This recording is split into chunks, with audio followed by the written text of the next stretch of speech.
अस्सलाम वालेकुम या आली मेरा दोस्तों, उम्मीद कयां सब ठीक हूंदव। जीअं त अॼु 10 मुहर्रम अल हराम आहे ऐं तव्हांजे पेश ख़िदमत आहे शमन अली जो एल्बम नंबर 13 नोहन जो। ही 2004 में रिलीज़ थियल आहे ऐं तव्हां दोस्तनि जो तमामु घणो थोराइतो आहियां जो कमेंट कयो था, लाइक कयो था, वॾियूं महिरबानियूं। ऐं हिन एल्बम जो इश्तिहार बिल्कुलु अवेलेबल आहे। हिन सां गॾु मुख़्तियार शीदी एल्बम आयल आहे ऐं ॿिया दोस्त आहिनि उन्हनि जा एल्बम आयल आहिनि।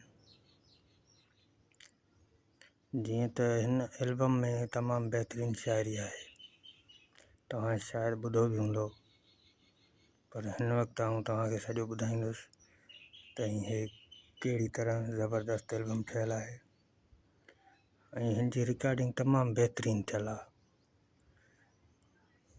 तीरों पे सजदा गा के दर से रज़ा दिया।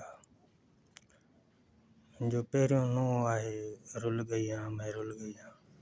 ही जवाद जाफ़री जो नो लिखियल आहे ऐं उन खां पोइ आहे आए शब्बीर बयां को, ही गुलज़ार जाफ़री जो लिखियल आहे।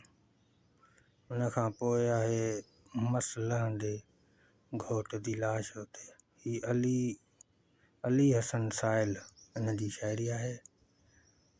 ऐं उन खां पोइ आहे पाँव में आबिद के, उन खां पोइ आहे जवाद जाफ़री जी शाइरी आहे तमामु बहितरीनु।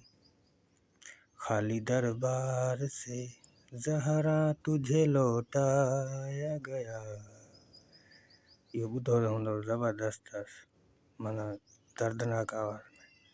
उन खां पोइ वरी ॿियो जवाद जाफ़री जो आहे नो लिखियल, तक तक हार गई तेरी राह अकबर, तक तक हार गई तेरी राह अकबर।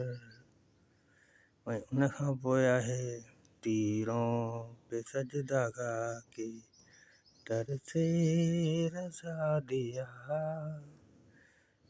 ज़िब्हे अज़ीम क्या है। उन खां पोइ आहे ज़ीशान जी शाइरी आहे तमामु बहितरीनु।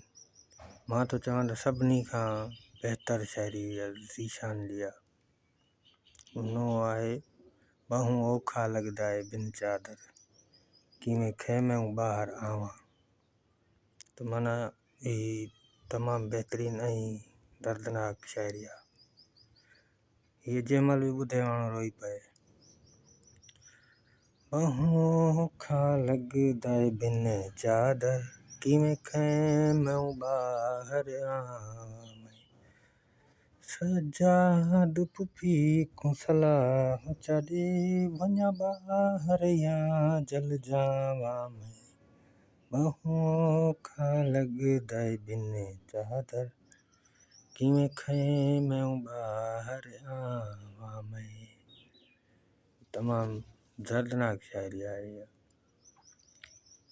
ऐं तव्हांखे ॿुधाईंदो हलां त हिन जो निगरान बि गौहर गदाई आहे, पर हिन में शाइरी गौहर गदाई कोन कई आहे पाण। ऐं तव्हांखे ॿुधाईंदो हलां त हिन खां पोइ नाज़ प्रोडक्शन जा मां सम्झा 19 पंटीह हिकिड़ो रहिजी वियो आहे, बाक़ी ॿिया सभु कंप्लीट थी चुका आहिनि। 17-18 पंटीह दोस्त चवनि पिया, पर 17 पंटीह ऐं 18 पंटीह ॿई गॾु मां ठाहे मोकिलिया हुया, मतिलबु अपलोड कया हुया। हाणे ही थी आहे नाज़ प्रोडक्शन में कंप्लीट।